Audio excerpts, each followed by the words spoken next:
कहते हैं कि मन इतना चंचल होता है कि यदि वह नियंत्रण में ना रहे तो वह व्यक्ति अशांत महसूस करने लगता है।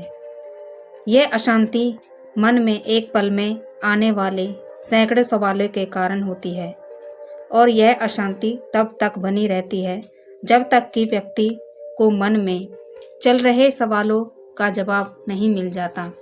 ऐसे में तो यही लगता है कि मन को शांत रखना बहुत ज़रूरी है, लेकिन सवाल यह उठता है कि आखिर हम मन को शांत कैसे करें। गौतम बुद्ध के मुताबिक मन को शांत करने के लिए उसे समझना जरूरी है। किसी नगर में एक सेठ रहता था। उसके पास लाखों की संपत्ति और भरा पूरा परिवार था, जो कि सब तरह की सुख सुविधाएं थीं। फिर भी उसका मन अशांत था। जब उनकी परेशानी बहुत बढ़ गई तो वह भगवान बुद्ध के पास गया और अपना कष्ट उन्हें बताकर प्रार्थना की, तथागत जैसे भी हो मेरी अशांति दूर कीजिए। बुद्ध ने उसकी बात ध्यान से सुनी और कहा, अमुक नगर में एक बहुत बड़ा धनिक रहता है, उसके पास जाओ, वह तुम्हें रास्ता दिखा देगा। सेठ ने सोचा कि तथागत उसे बहका रहे हैं।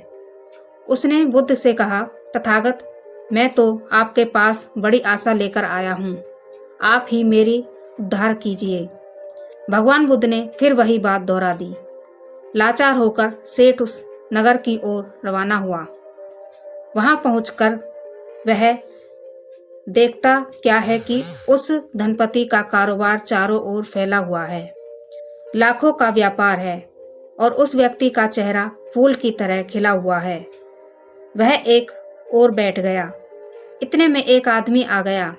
उसका मुंह उतरा हुआ था। वह बोला, मालिक, हमारा जहाज समुद्र में डूब गया, लाखों का नुकसान हो गया। धनपति ने मुस्कुराकर कहा, मुनीम जी, इसमें परेशान होने की क्या बात है, व्यापार में तो ऐसा होता ही रहता है। इतना कहकर वह अपने साथी से बात करने लगा।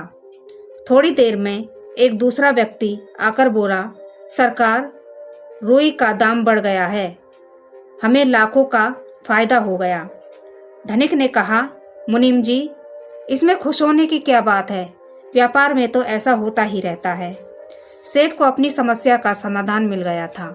उसने समझ लिया कि शांति का स्रोत वैभव नहीं, मन की समता में है। उसने मन ही मन भगवान बुद्ध का धन्यवाद किया और घर आकर अपने व्यापार में लग गया। बुद्ध के पास जाकर उसने तथागत गौतम बुद्ध का धन्यवाद किया। बुद्ध ने कहा, आनंद आदमी के लिए धीरज और शांति बहुत आवश्यक है, इसके बिना निर्मलता प्राप्त नहीं की जा सकती। अगर आपको ऐसी ही शिक्षाप्रद कहानियाँ अच्छी लगती हैं तो चैनल को सब्सक्राइब कर लीजिए और लाइक कीजिए। धन्यवाद।